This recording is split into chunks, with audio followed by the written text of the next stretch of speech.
আল্লাহ রাসূল সাল্লাল্লাহু আলাইহি ওয়া আলিহি ওয়াসাল্লাম তিনি বলেন, আনা যাঈমুন বিবাইতিন ফি রাবাদিল জান্নাতি লিমান তারাকাল মিরাআ ওয়া ইন কানা মুহিক্কান। প্রিয় নবীজি বলেন যে আমি ওই ব্যক্তিকে জান্নাতের আঙ্গিনায় একটা ঘরের সুসংবাদ দেই যে তর্ক করার সময় নিজে সঠিক, সে হকের উপর আছে, এটা জেনেও সে তর্ক করে না। তর্ককে, আর্গুমেন্টকে, ডিবেটকে স্যাক্রিফাইস করে যে না আমি ঝগড়ায় যাব না, যদিও সেই সঠিক। এরকম স্যাক্রিফাইস যে করে জান্নাতের আঙ্গিনায়, তাকে আমি একটা ঘরের সুসংবাদ দেই।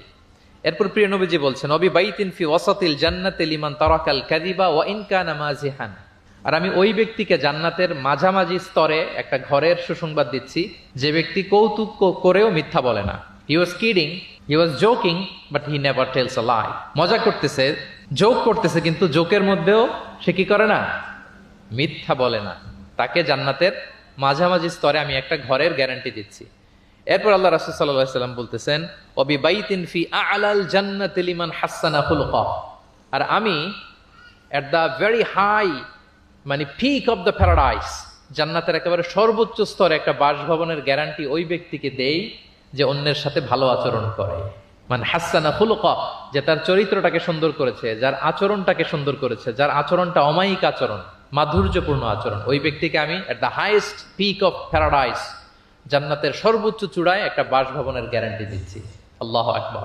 তাহলে আমার আশেপাশে যারা আছে তাদের সাথে ভালো আচরণ করা, গুড বিহেভিয়ার করা, এটা ছোটখাটো কোনো বিষয় নয়, এটা অনেক গুরুত্বপূর্ণ একটা বিষয়। কিন্তু আমরা অনেক সময় এটার গুরুত্বটা বুঝতে পারি না, এটাকে ছোট করে দেখি। তো সম্মানিত বন্ধুরা, আমরা দেখবো যে আমাদের প্রিয় নবীজি অন্যের সাথে কিভাবে আচরণ। একটা উট কান্না করে আসতেছে, রাসূল সাল্লাল্লাহু আলাইহি ওয়াসাল্লামের দেখে অত্যন্ত দয়া হলো, মায়া হলো যে উটটা কেন কান্না করতেছে, এত বেশি কেন কান্না করতেছে।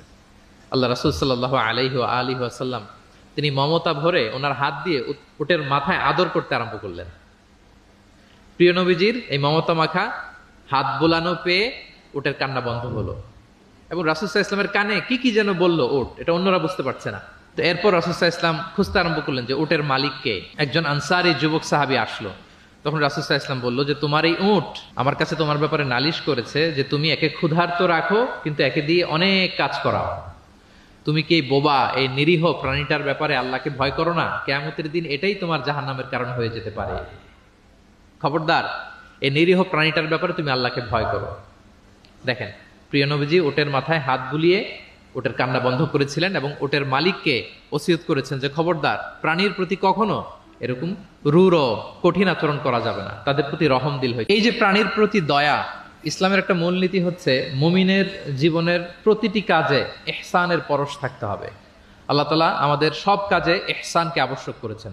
আল্লাহ রাসূল সাল্লাল্লাহু আলাইহি সাল্লাম বলেছেন যে ফাইদা কাতালতুম ফাআহসিনুল কিতলা, কাউকে হত্যা করতে হলেও ইহসানের সাথে হত্যা করতে হবে।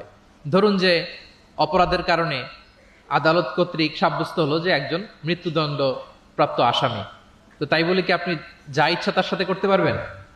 তার নাক কেটে ফেলা, কান কেটে ফেলা, তার অঙ্গহানি করা, এলোপাথারি ছুরিকাঘাত করা করতে পারবেন না। ইদা কাতালতুম ফাআহসিনুল কিতলা, এটাও ইহসানের সাথে করতে হবে। দেখেন, হত্যার মতো একটা কাজ ইহসানের সাথে করতে হবে। প্রতিটি কাজে যেন ইহসানের পরশ থাকে। তিনি বনি ইসরায়েলের একটা ঘটনা বলতে যেয়ে তিনি বলেছেন যে একজন প্রস্টিটিউট লেডি, ব্যভিচারী নারী, যার জন্য জাহান্নাম বরাদ্দ ছিল, কিন্তু একটা তৃষ্ণার্ত কুকুরকে পানি খাওয়ানোর কারণে আল্লাহ তাআলা ওই পাপাচারী নারীকে জান্নাত দান করেছেন। সুবহানাল্লাহি বিহামদি। তার জন্য জাহান্নাম ছিল অবধারিত, কিন্তু একটা তৃষ্ণার্ত কুকুরকে পানি পান করার কারণে তাকে জান্নাত দিয়েছে কে? আল্লাহ সুবহানাহু ওয়া তাআলা। তাও কেমন একটা প্রাণীকে? কুকুরকে। আমরা গুরুত্বই দেই না।